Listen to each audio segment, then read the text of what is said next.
Hello everyone! I-share ko lang sa inyo yung aking kakainin ngayong mga kalabs. Kung sino kumakain sa inyo ng ganito mga kalabs.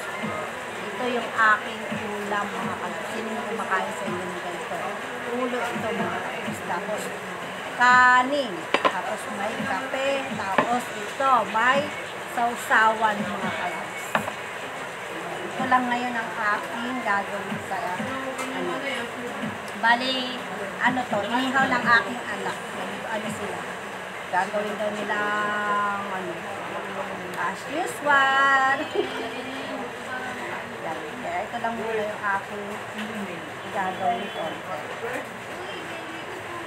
Pagka ako kumain nito, talagang himay na himay mga kalabs. Himay na himay. Tapos isasawsaw ko sa suka na may pipino, sibuyas, sili, bangka. Anghang. Anghang pala nito. Ang anghang ng sausawan.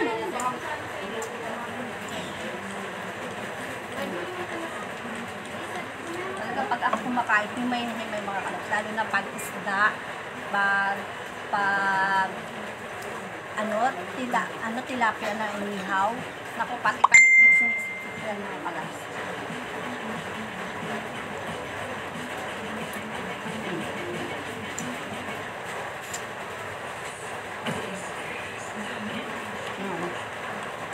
Yung ano niya.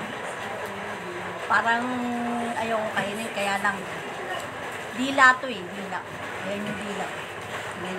Kita nyo ba yung dila? Para kayo kainin, pero hindi ko na iniisip. Nadila siya mga kalabs.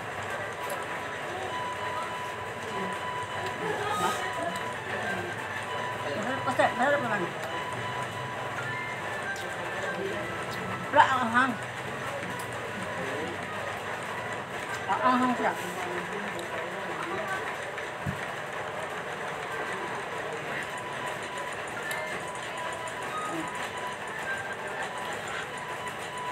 Sigurado ko kayo kumakain din nito mga kalabs.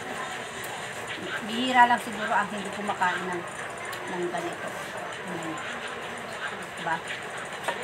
Bihira lang kasi masarap talaga ito. Street food. Street food to sa dito sa Pilipinas.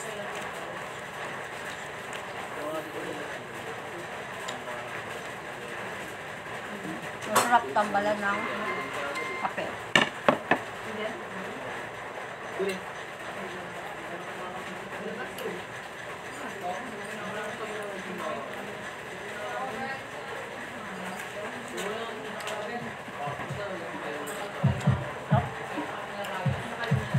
Anghang.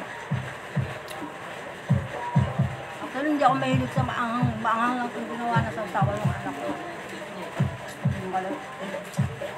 Parang nasasanay na rin ako kumain ng maanghang.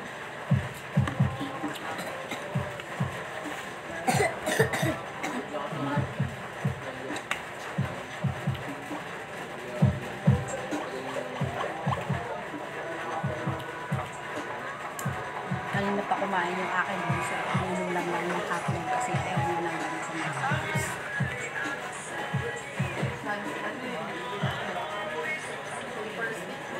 Inaan mo rin.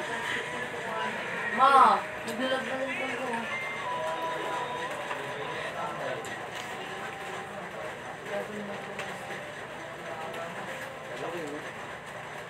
Kain po tayo. Mga kalabs, mga sis ko. Anong oras na ba? 7:14. Sakto para sa hapunan.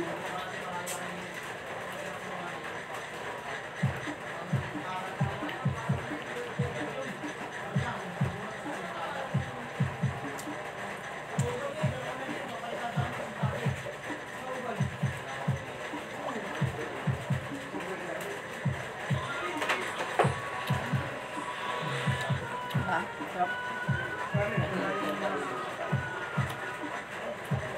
Tapos sinisip-sip ko pa yung ano niya. Ayaw ko lang mga kalabs, yung mata niya. Ayaw ko. Well, hindi ko talaga kayang yung mata.